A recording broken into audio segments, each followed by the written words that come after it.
So you may be wondering, what is nexLv all about? Well, let me ask you this. Would you drive on the road with a flat tire? Certainly not intentionally, right? And when fixing the flat, would you use tools to get that done? I would hope so. I've never seen it done by hand alone. A flat limits the speed you can drive and also gives you less control on the road. What happens when you experience a mental flat in your life? Similarly, you have difficulty keeping a steady course, and it affects how fast you can drive or move toward your goals. Like the tools you would use to change a flat tire, nexLv is a tool in your mental toolbox. With nexLv, there is no product to store or sell. The product is you. Using worksheets, guided meditations, audiobooks, and other content, you take the time to fix your mental flat and get back on your awesome journey towards success. Attend our weekly meetings so we can all grow as a community. We believe that we achieve more and at a higher rate of success together. Take your life to the next level today. Use this referral code during sign-up. nexLv is for you.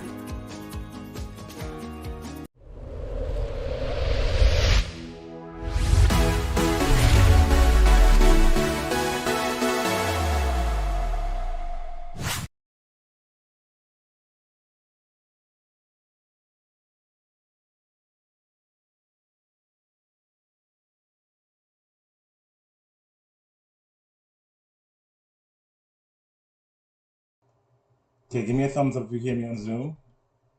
Oh, there we go. All right. Listen, if you guys see my setup that I have for this thing, it's absolutely insane. I had to get a second monitor. I have my phone, so I have two monitors on my phone, and I'm running about three different programs at the same time right here. But I'm getting the hang of it. Welcome, welcome. Interesting week. You've been impacted in some way in the last week. I can almost guarantee you that in some way, good or bad, positive or negative. But you felt last week, and so I feel like tonight's topic is going to be necessary for us, a few million who may have felt like they got bad news. But honestly, I mean, that's an aspect of life that we can't control, right? Bad news or information comes to us that's not good and oftentimes out of our control and left field. And you have to kind of deal with it. You have to figure out how to deal with it and not just lose your mind. And so, again, I'm speaking from my experience. I'm not telling you that this is the right way or the only way. I'm speaking more from just how I dealt with my bad news situation. And I've had a few of those instances in my life. I feel like if we went around the room or on Facebook and asked people, they would say, you know what, yeah, I've had some bad experiences myself. So it comes and it goes, right? And you can't do anything about it. But just to have a quick recap about what nexLv is about. And so, again, it's a community, it's a tool, it's a process, and it's a second pass, it's a second opportunity, another chance to fix some things and deal with some things. In life. I was speaking to a friend today about it, and I remember her saying that the things that she's hearing and listening to is nothing new, and that's 100% true. There's nothing new really. There's nothing really brand new. Just different ways of looking at it. But you have to ask yourself this question: whether it's new or it's old, how come people have the same struggle, right? So it's like the struggle is still there, and some of us have been having this struggle for many, many years. And so even if it's new or it's old, I think that the bigger question is: are you applying it? Are you applying these skills? Are you applying these concepts to your life in any way to really help you to grow and develop? And so I always use my analogy of a flat tire, right? You wouldn't drive with a flat because the second you have a flat tire, you feel your car starts to move differently. And so the first thing is you go from your default driving position where you had a smooth ride and full control. All of a sudden, you don't have as much as control as before. And so whenever things come out from its default state and some change, especially in this year with a flat, it's going to affect your progression, how fast you can go, and it also is going to affect the direction, how you can turn and maneuver on the road, right? So similarly, the second you get a flat, the first thing that comes to your head is, where am I going to get this flat fixed, right? We're not thinking, oh, I have a couple of weeks with this tire. Nope.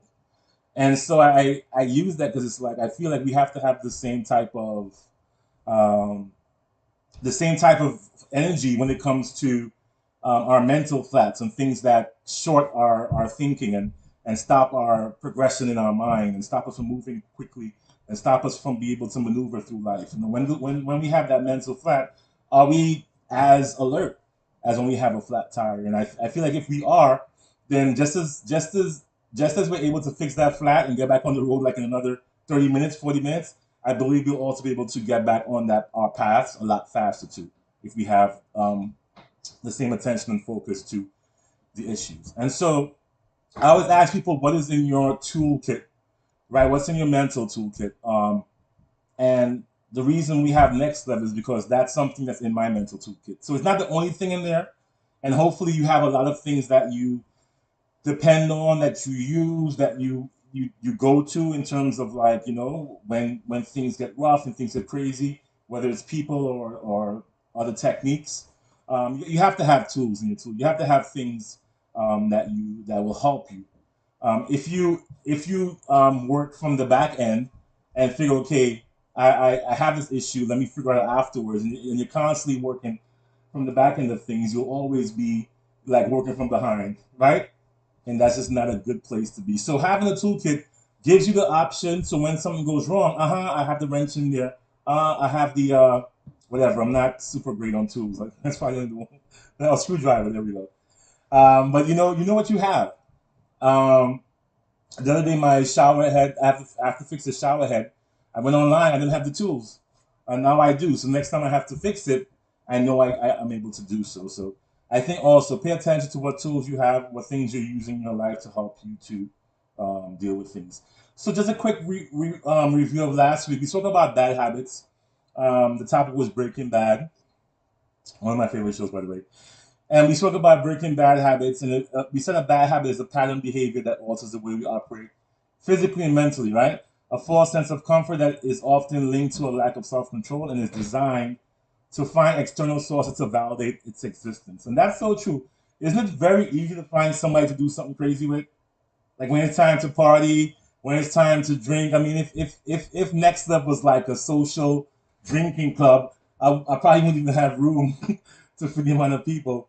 But it's like, hey girl, let's talk about my future and saving and investments. It's like it's hard to find people when it's like to do stuff like that. But let you be a little raggedy and want to just waste some time and waste some money. You won't be able to. You have to hold people back. You'll have to do an Eventbrite just to hang out with you because there's gonna be so many people. And so bad habits to have that kind of like community effect, where it's like you realize that most people who share those habits, they find people that share them as well. And so you have to kind of think about how are you going to deal with bad habits and what things can you work on as far as that concerned. And so we spoke about getting ready for discomfort and welcoming discomfort into your life. And that sounds crazy, and that sounds like, why would I be welcoming discomfort? So I want to show you a quick clip from what I showed last week on discomfort to give you a little more explanation. Why do we like bad habit is? Smoking, eating unhealthy foods, and being lazy are just some of the behaviors we ought to avoid in order to increase our overall well-being. Yet, a recent study by scientists at the Centers for Disease Control and Prevention found that avoidable behaviors such as poor diet, lack of exercise, smoking, and drinking alcohol were some of the underlying causes of nearly half of the deaths in the United States. Tobacco accounted for 18.1% of total deaths, inactivity and bad eating 16.6%, and alcohol consumption 3.5%. If we know bad habits are so detrimental to our health, why do we continue to do them? We all indulge in behaviors that we know aren't good for us, and the main reason we resort to these behaviors is because bad habits give us the comfort we need. When it comes to making decisions, your brain can't differentiate good from bad. It only knows comfortable and uncomfortable. Every action you take has a purpose behind it, even if you're not consciously aware of what that purpose is. The most common hidden purpose is comfort.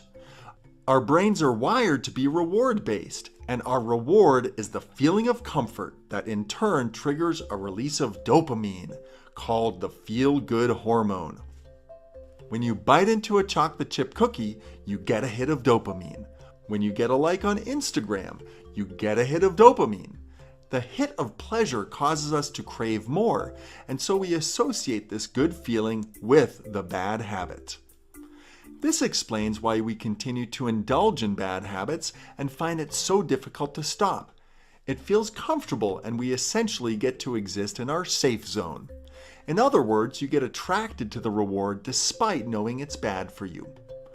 Smoking that cigarette on your work breaks causes your brain to associate that habit with freedom and relaxation. Drinking alcohol may be associated with relieving some tension after a hard week. The thought of exercising and making some kind of effort is overridden in the brain by the easier thought of sitting on the couch and binge watching your favorite show. So you can see how easily the habit is connected with the reward. We also tend to rationalize our bad behaviors if society as a whole finds it acceptable. If a vast amount of people are doing the same thing, then it must be okay for us to do it too. It's not difficult to find socially acceptable bad habits. Snacking, skipping exercises, getting blackout drunk, and even chain smoking are things that lots of people do. This causes an inward rationalization when it comes to unhealthy habits, such as, just one more won't hurt, or I'll do better next week. But these in-the-moment justifications only provide a brief escape from stress. It's important to remember that bad habits only give temporary comfort. An alcoholic beverage can only numb you to stress, and after a buzz wears off, the stressful reality returns. Ironically, the long-term solution to break bad habits is, in fact, discomfort. The only way you grow is by stepping into the unknown. This is why so many people have breakdown before breakthrough moments. The more discomfort you experience, the greater the long-term benefit will be. The simplest analogy is exercise. The more you push yourself during a workout, the more sweat, burn, fatigue, exhaustion you feel, the more strength, endurance, and longevity you gain. However, most people don't change until not changing is the less comfortable option. Powerful transformation happens when you truly get out of your comfort zone. Familiar discomfort is a form of comfort. This is why people are addicted to toxic relationships. Comfort is nothing more than an illusion. There's no such thing as real comfort. There's only the idea of what's safe. This one is a big one to swallow, but there's really no such thing as comfort, which is why comfortable things don't last, and why the most well-adjusted people are most comfortable in discomfort. Comfortable is just an idea. You choose what you want to base yours on. Discomfort is your friend.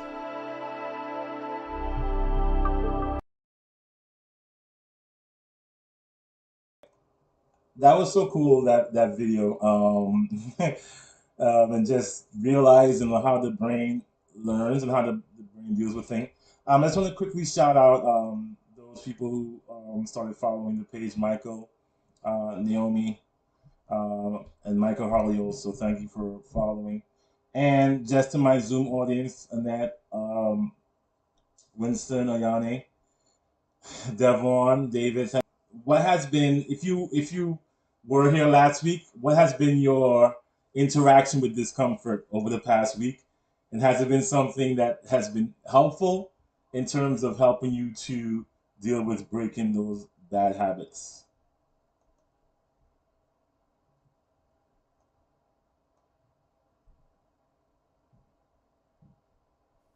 Well, can you hear me?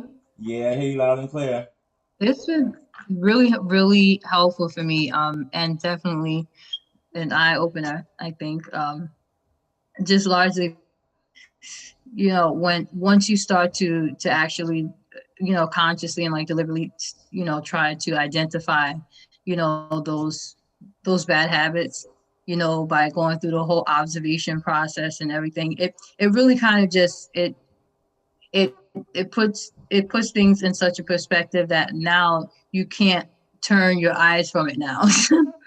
Now you can't behave as though you don't know what the issues are once you deliberately make the effort to actually observe them, identify them, just follow the process, so to speak. So um for me, it's been very helpful, and it's been sometimes it's kind of a roller coaster, to be honest, because Yeah. there's some things that I don't factor in. So especially because I'm not always writing things down, I'm making like notations. It's kind of like mental notations as I go along, and I'm like, oh shoot, I didn't factor that in.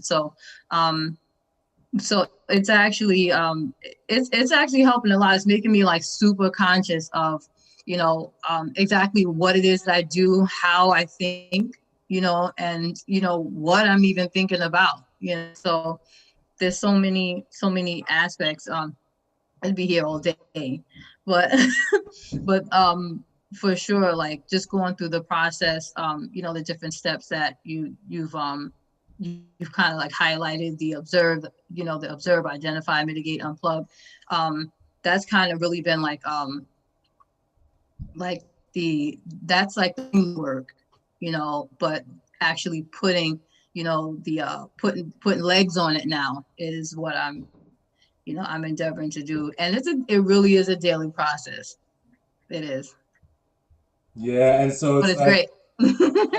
factor in the small wins. The small wins definitely count towards the victory, right? Every basket counts like basketball, right?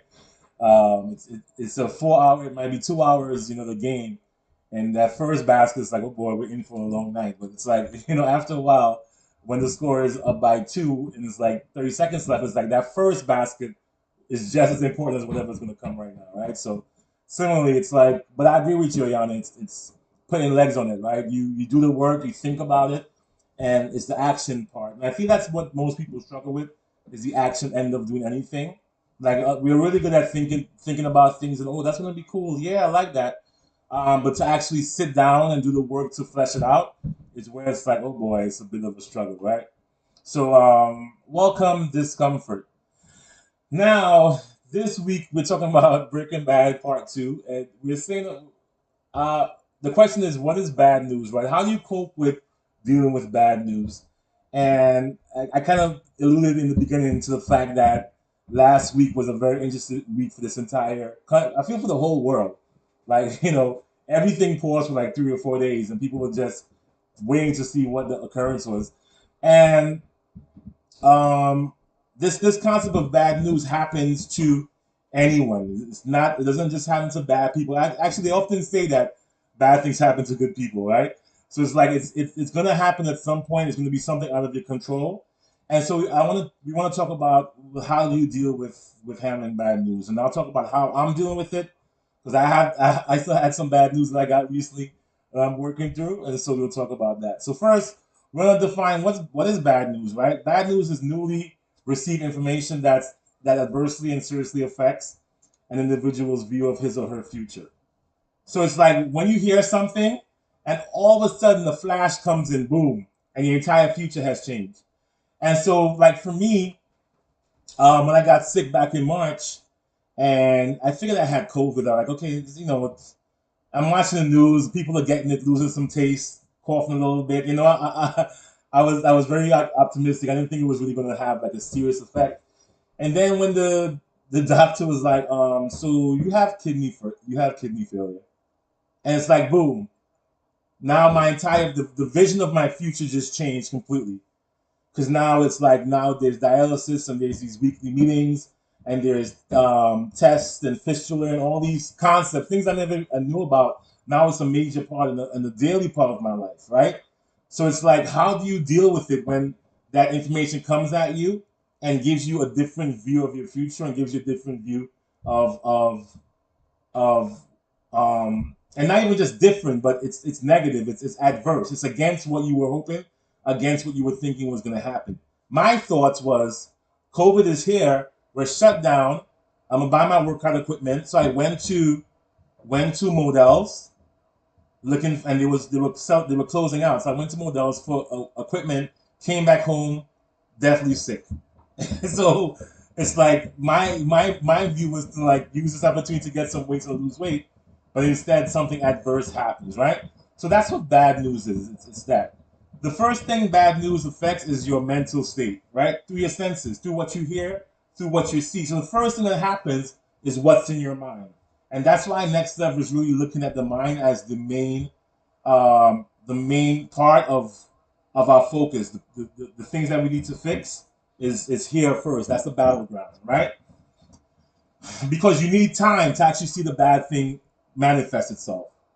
If I say, Ayana, you're gonna move out by Friday, and I tell it to you right now, the first thing that's gonna happen is in your mind, you're gonna start envisioning having to find a new place, having to find a mover. Oh my gosh, the kids. Oh my gosh, my job, and all that's happening here. You didn't pack anything up. There, you didn't order a U-Haul truck yet. Everything happens here, so that's why I'm so. That's why it's like for me, I realize like that you have to just do so much here in your mind first, and then it'll kind of branch out to everything else. If you can win the battle here, it will definitely help you with the war, right? That's outside of you. And so, why is bad news bad? I know that's a little redundant, but bad news is not only bad because of the information aspect of it, but it's also in our inability to provide a solution to the problem. So, what do I mean by that, right? So, look at these two guys here. You got a rich guy, you got a poor guy. All right, I know these aren't great depictions, but just go with me. And so the bad news that these guys get, you owe the bank $100,000, right? It's bad news. It's because it's debt. It's not that you won. You didn't pass go and collect, right? You actually owe the bank. You're like, I love Monopoly. You owe the bank $100,000, right? So for this guy, it's bad news, but he has a solution for it, right? Because he's a millionaire. So $100,000 is like, oh, that's tough, but I can fix the problem. For the other guy, though, it's bad news with no solution. And I feel that's when bad news is most impactful to us, really. Because we've gotten bad news over the years, but honestly, if it's something that we could deal with or something that we could handle by ourselves, then it's like it's not as bad, right? Or it's not as impactful. And so if you look at the same situation, right, with the same two guys, but the news is different, now the news is something different. They have stage 4 cancer, right? Where money can't fix that, and it's not something that could be solved with finances, right? So now the bad news is similar for them, but there's no solution for it. And so we have to see the connection with bad news also in the solution part of it. And so it's this concept of control, right? So control is the power to influence our behavior and our course of events. And when we lose control is where we really start to worry, right? So this was I posted this on the page today on my social media pages, and it says the more you master the things you can control, the less the things you cannot will master you, right? So the more you work on what you can touch and what you can fix, is the less the things you can fix will impact or affect your life, right? And so I say that to say, how do you cope with bad news? You look at this concept of what you can control and what you cannot control, and you fix the things that you can control. Because guess what? The things you can't control, you can't fix anyway. All that's going to be just a source of stress. So, like for example, right? I can't control my kidney function restoring, and when I say I can't control it, it means I can't go right now, unless divine intervention, which I feel God will still do for me. But I can't just touch it right now with my strength and my power and say, boom, kidneys fixed, and it fixes right away. So when I say I can't control it, it means I can't affect the nature of the thing right now to go in my will. What I can control is my diet that impacts my overall health. And so it's like you work when bad news comes, you look at this concept of control and you master what you can control. And that's going to help you a lot. The bills. Work on marketability in terms of your, what you know and what you can do. And as you improve yourself, you'll find jobs and opportunities, and then money's not going to be an issue for you anymore, right? Because you're working on what you can control, right? Same thing. Like another thing I can't control is my circulation due to my heart complications, right? I can't control that, right? But I can control my salt intake, which impacts my circulation. So within every area of things that you can't control, right? You can't control the cancer. You can't say cancer go on your own strength and volition and it just moves because you said so, else no one would have it, right? Because nobody wants it, right? But what can you control? You can control your mind and how you deal and how you live with the thing, and how you move on with the thing. You can't control the loss of a loved one, but you can control how you live your life to honor their legacy, right? If you owe a lot of debt to people, you can't get the money right away to give it to them, but you can control your spending habits from today on, and now you can save and invest and do other things. And so my point is, bad news, things are gonna come that's outside of your control, that things that was unexpected, you wasn't thinking about. Whatever happening, and it happened to you, and it's unfortunate, and it's sad. It's very tough at times, and so it's like, what do you do? How do you cope? It's easy to say, oh, think like I said to someone, like, when I heard about this thing in the hospital, I wasn't like thinking of green trees and prairies and island breeze and stuff. It wasn't. I didn't just like, oh, I'm gonna get super positive. It's like, no, man, it got real. And I was like, yo, am I gonna make it out of here after 3 weeks? And people are in and going, coming in and going, getting better and going. I'm still there, and the numbers are still not looking good. I'm like, well, okay, So this stuff is a PowerPoint presentation now, but this was my life, right? When I'm talking about next level, I'm really giving just like a visual of my life and the things I went through recently. And everyone has a story. So my situation is not so bad and so big and so like, everyone has something. It doesn't have to be this, it doesn't have to be that bad. It doesn't have to be that big. But that thing is adversely affecting your view of your future. And so the positive things that you thought about yourself and your family, you see them a little differently now. And so what do? You focus on what you can control. And that sounds like, oh, that's kind of like simple to say. I mean, it is easy to say, honestly. Is it easy to do? That's a different question. And so control comes into what again? Habits. Like all these things are cyclical. Like, it just comes back around. Like life is like that, right? So you wanna master the things you can control. You do that by mastering your habits. And so it brings us back to last week where we spoke about breaking bad habits and the things that we need to do in that area. So 4 points I want to give you before we go. Right? So when you work on mastering what you can control, um, it won't guarantee the news will change from bad to better. You have to come to that reality. So you can't think I can't think to myself, you know what? I didn't eat no salt today. Circulation improved right now. Like I can't I everything there's always a process. And that's why I always push from the very beginning that next step is a process. You have to be okay with the process of life. Because even if you're not okay with it, it's gonna happen that way. Nothing just happens speedily and quickly, and if it does, it's dangerous, right? There's a process to everything, right? So you have to realize that because you're mastering to control what you can, that it's not going to guarantee you the change happens right away. Second, the good thing about this too is that it'll help you to stay focused or keep things in their columns of control. And what I mean by that is like you'll be focused on this right side here, the things that you can do, which will impact the things you cannot control, right? So even though you can't control it, there's still a way for you to uh, to work on it so that you're able to um, and not control it, but at least work on that area of your life or work on that thing. All right. Good evening. Thanks for saying hi. Hey Naomi, what's up? Number three, resolve that you cannot control other humans, and any form of that is manipulation. And that's a huge point because oftentimes the thing that's adverse that happens to us is a relationship or something with another person. And you just have to know yourself that you cannot control how other people think. And so it's like going through like a divorce or something like that, which unfortunately is a terrible thing, and you just want it in your heart for things to change and for that person to get it and see it your way. It's like you just have to have a resolve that you can't control that. That humans, people, are in the non-control column, right? If you look at this column, human beings are in the cannot control column.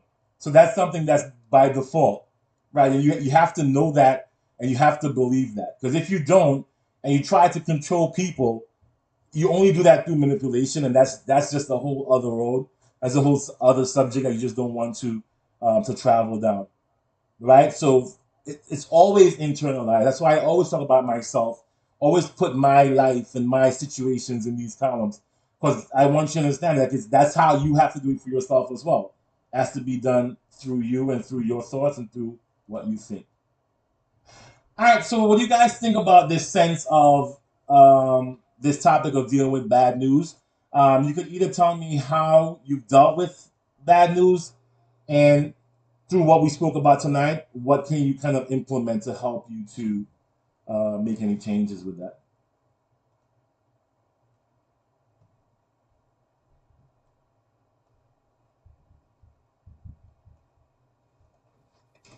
Well, I think it depends on the type of bad news, I guess. I've never really been that great with managing, like stuff like that. I guess, especially when it comes to either losing a loved one or a friend or someone who's close to me, like a family member or what have you.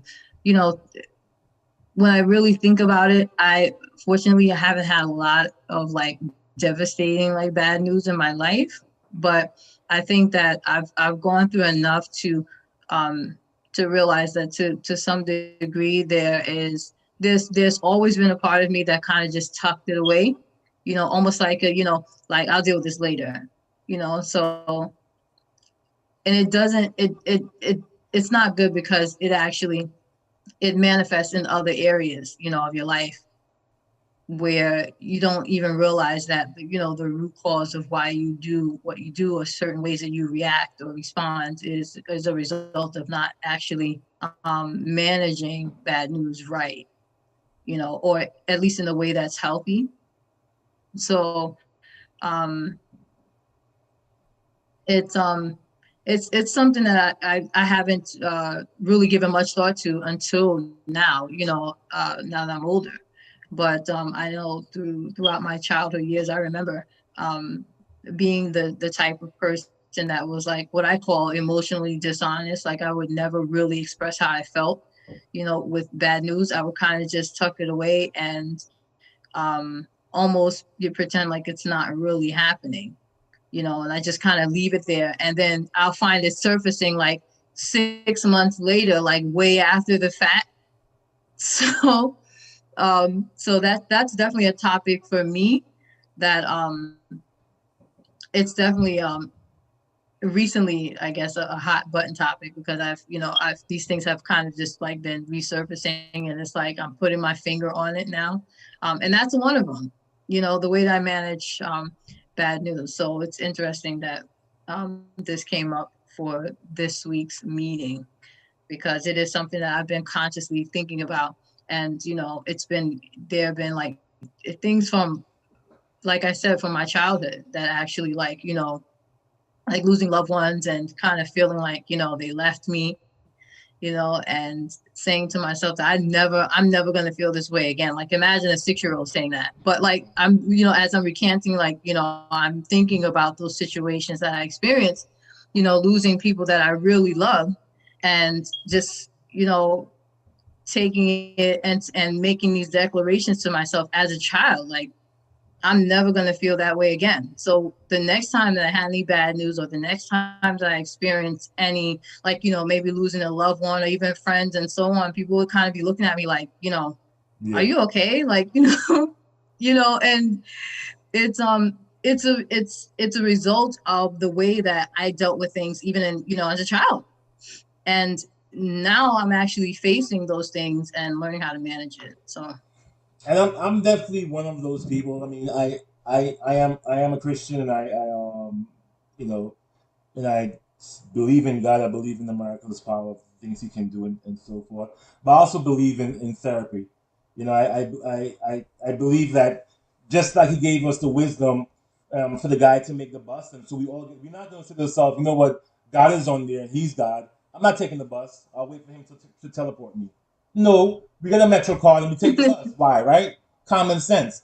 But for somehow, when it comes to our mind and the most important thing in our life, we eliminate the skills that he gave people to deal with that thing.